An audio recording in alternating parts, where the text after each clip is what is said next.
Hello guys, कैसे हो आप सब लोग। होप सो सब लोग अच्छे हो और अच्छा प्रॉफिट भी बना रहे होगे क्योंकि मार्केट ने भी अच्छी खासी रिकवरी दे दी है।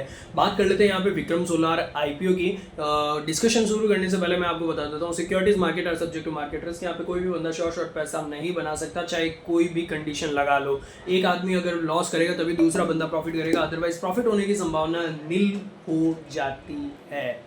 ठीक है, सिंपली वो चीज़ है। यहाँ पे मैं ज़्यादा टाइम नहीं लगाऊंगा इसमें। पहले आईपीओ का डिटेल बता देता हूँ। आईपीओ कल ओपन हो रखा है, लेकिन काफ़ी क्वेरीज आ रही है कि विक्रम सोलार में हम लोग आईपीओ क्यों लगाए, या फिर सब लोग बोल रहे हैं 89 के पी पे आया। बेसिकली मैं इसको मेरी कैलकुलेशन के अकॉर्डिंग आपको बता देता हूँ।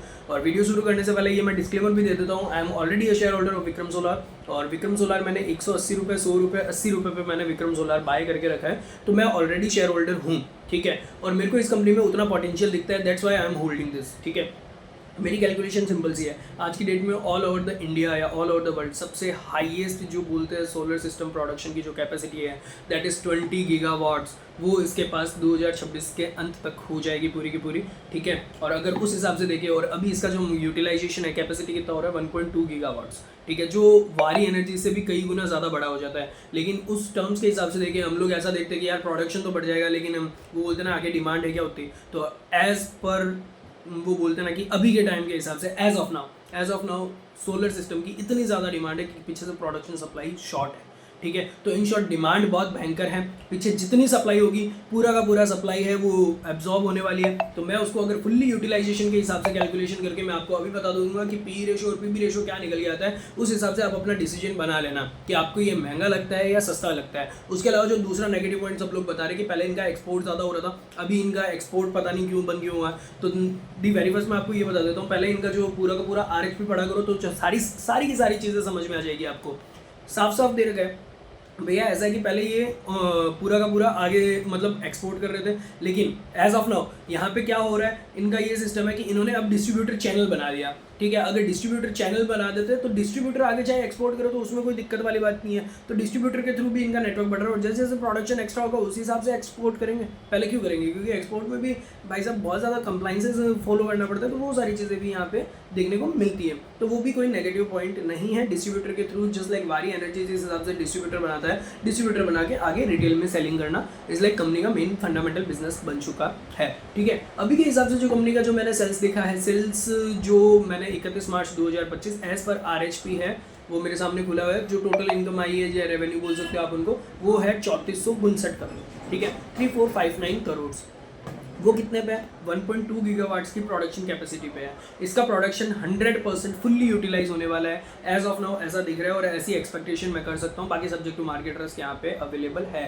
ठीक है, तो यहाँ पे मैं ऐसा बोलता हूँ कि 1.20 डिवाइडेड बाई अगर 1.2 करूँ, 20 गीगावाट की पूरी कैपेसिटी होने वाली है, तो डिवाइडेड बाई 1.2 करूँ तो कहीं ना कहीं 16.66 आता है। दैट मीन्स रेवेन्यू में हमको 16 टाइम्स की ग्रोथ देखने को मिल सकती है विद इन 3 ईयर्स के अंदर अंदर। ठीक है, अगर मैं 16 को अभी के रेवेन्यू से मल्टीप्लाई कर दूँ, उसको भी थोड़ा सा कम कर लेते हैं, 3450 के आसपास कर लेते हैं, तो बनता है 55,200 करोड़ का। ठीक है, अभी जो इनका नेट प्रॉफिट मार्जिन है इस कंपनी का हम लोग नहीं देखेंगे, क्योंकि अगर ये उस लेवल तक पहुंचती है तो वारी एनर्जी से हम लोगों को इसको कंपेयर करना पड़ेगा। अगर वारी एनर्जी की मैं बात करूं तो जो रिसेंट क्वार्टर में वारी एनर्जी का रिजल्ट आया, प्रॉफिट मार्जिन आया 17% का, लेकिन 31 मार्च 2025 तक के आसपास का अगर मैं देखूं नेट प्रॉफिट आफ्टर टैक्स, तो उसका जो प्रॉफिट मार्जिन निकल के आ रहा है वो निकल के आ रहा है लगभग 13-14% के आसपास। हम लोग अगर उसको राउंड फिगर 10 भी कर दूं, मैं 10 भी अगर कर दूं, तो 55,200 करोड़ में अगर 10% का मेरा नेट प्रॉफिट मार्जिन रख देता हूं तो 5520 करोड़ नेट अर्निंग बन जाता है कंपनी का। जबकि इससे ज़्यादा ही रहना है, कहीं ना कहीं मैं इसको 20% के आसपास भी देख रहा हूं, लेकिन 20% को हम लोग एक बार साइड कर देते हैं। अगर 10% का भी नेट प्रॉफिट मार्जिन रहे सब खर्चा वर्चा घटाने के बाद, तो अगर उस हिसाब से अगर हम लोग फिर से कैलकुलेट करेंगे तो 5520 करोड़ का इसका नेट प्रॉफिट आएगा। कंपनी आज की डेट में जो इसका मार्केट कैपिटलाइजेशन इस भाव पे जो बनता है वो 12,000 करोड़ का बनता है। और अगर मैं 12,000 करोड़ डिवाइडेड बाई 5520 करोड़ में कर दूं तो वो पी रेशो निकल के आता है 2.17 का। और अगर मैं डिस्काउंटिंग फ्यूचर कैश फ्लो वाले फॉर्मूलेज भी यहाँ पे लगा दूँ तो फिर भी अगर आप कहीं ना कहीं वो पी रेशो भी बन के आता है सिर्फ और सिर्फ 3 का। और इस सेक्टर में जो मार्केट का पी है वो कहीं ना कहीं 40 के पी के आसपास ट्रेड कर रहे हैं, 30 से 40 के पी पे सारी की सारी कंपनी ट्रेड कर रही है। और अगर कितना भी मार्केट करेक्शन आ जाए, कितना भी डाउनफॉल आ जाए, 20 के पी पे तो फिर भी ट्रेड करेगी। और अगर 20 के पी पे भी ट्रेड करें तो यहाँ से 10 गुना ऊपर जाने का पोटेंशियल इस कंपनी में बनता है। उसके अलावा रही बात दूसरी, चलो पी रेशो की कैलकुलेशन हम लोग यहाँ पे छोड़ देते हैं, उसके बाद हम लोग कैलकुलेशन पकड़ते हैं PV ratio, that is price to book value ratio. Simply चीज़ है, price to book value ratio भी कल एक बंदे का मैसेज आया, वो बोल रहा है 8 का पीवी रेशो। अरे 8 का पीवी रेशो कैसे होगा मेरे भाई? आप नेटवर्थ चेक करो कंपनी की, अभी जो नेटवर्थ है वो 1241 करोड़ 99 लाख रुपए है। तो उसको अगर मैं देखूँ तो 1242 करोड़ में अभी नेटवर्थ पकड़ लेता हूँ। और उसके अलावा रही बात दूसरी, जो पूरा आईपीओ आ रहा है, आईपीओ में 1500 करोड़ जो फ्रेश इश्यू है वो कंपनी में ही घुसने वाला है।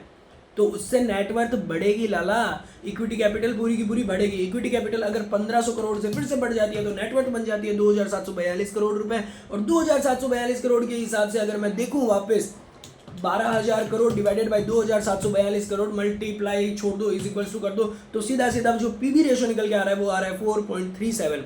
मतलब अगर बुक वैल्यू या नेटवर्थ के हिसाब से देखें तो कंपनी ने अपनी वैल्यू बहुत चीप वैल्यूएशन पे लगाई है। क्योंकि वारी एनर्जीज को ले लो चाहे आप प्रीमियर एनर्जीज को ले लो, सबका जो पीवी रेशो है वो 8-9 के आसपास, 10-12 के आसपास ट्रेड कर रहा है। मेरे अकॉर्डिंग मेरे को ये आईपीओ बहुत सही लग रहा है, मैं इस पर अप्लाई करूंगा। बाकी आप अपना फाइनेंशियल एडवाइजर से सलाह करके आप अपने हिसाब से देख ले, मैं इसको अप्लाई करूंगा, मैं इसको बेचूंगा नहीं। और अगर मार्केट में मेरे को मिलता है अच्छे भाव पे, अच्छे रेट पे, तो मैं और एडिशनल परचेज इस पर करूंगा। And let me give you one more disclosure, या बोलते हैं ना कि पहले बता देता हूँ, मैं आपको डिस्क्लेमर दे देता हूँ कि भैया मैं ऑलरेडी शेयर होल्डर हूँ, मैंने 80 रुपये पे बाय करके रखा है, 100 रुपये पे बाय करके रखा है, 180 पे भी बाय करके रखा है।